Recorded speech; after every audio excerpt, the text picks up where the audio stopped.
Hello again! Good morning mga partners all over the world!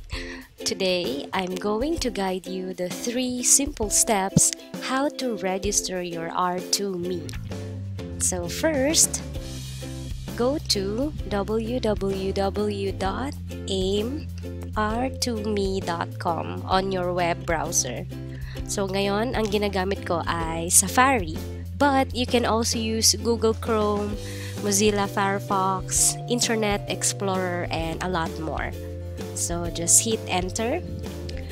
So you will see the exact website or the exact website of R2ME, wherein makikita mo rin dito yung ating mga R2ME products. So look for register. Alright, so click mo yan and sign up your information.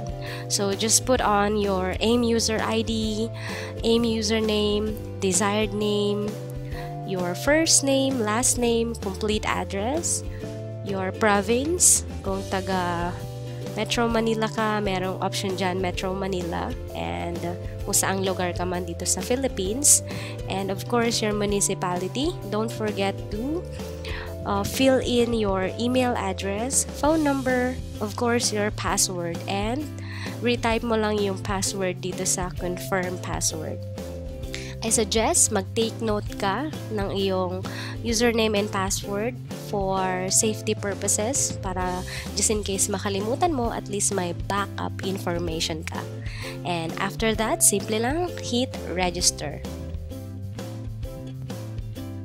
Alright, now we are down to the last part or to the third step. So nandito tayo ngayon sa ating login page.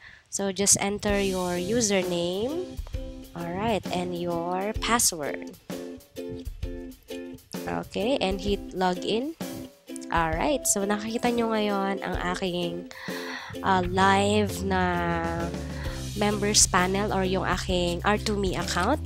So for me to activate this account, I need to enter the activation code, which is makikita mo yan sa receipt mismo when you purchase your R2ME package.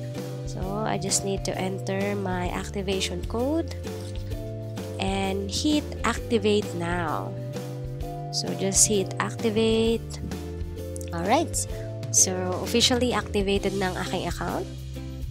Alright, so in the future, dito natin makikita ang ating product sales, yung ating retail profit, and mga product inquiries. At ang maganda nito, nandito na rin yung prospect list, mga future references. So product inquiry, nandito rin ang tutorial how to do the retail and recruiting using R2ME. And of course, kung na-deliver na yung mga products, nandito rin yung information sa deliveries. And then if you want to change your password, just click change password. So ganyan lang siya kadali. And of course, I want to change my profile picture. So just hit the picture logo here and just select your desired profile picture. So ako may napili na ako ng aking favorite picture. Alright, so update photo lang. Alright, that's it. So meron ka ng profile picture for your R2ME. Alright, that's it. So yan lang naman po ang simple steps how to register your R2ME account.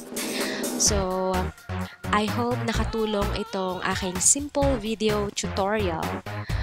And if you like this video, please share it and hit the like button, and please don't forget to subscribe for more AIM Global videos and tutorials. Again, this is MAEMAE Pormento. Thank you so much and happy changing lives mga partners.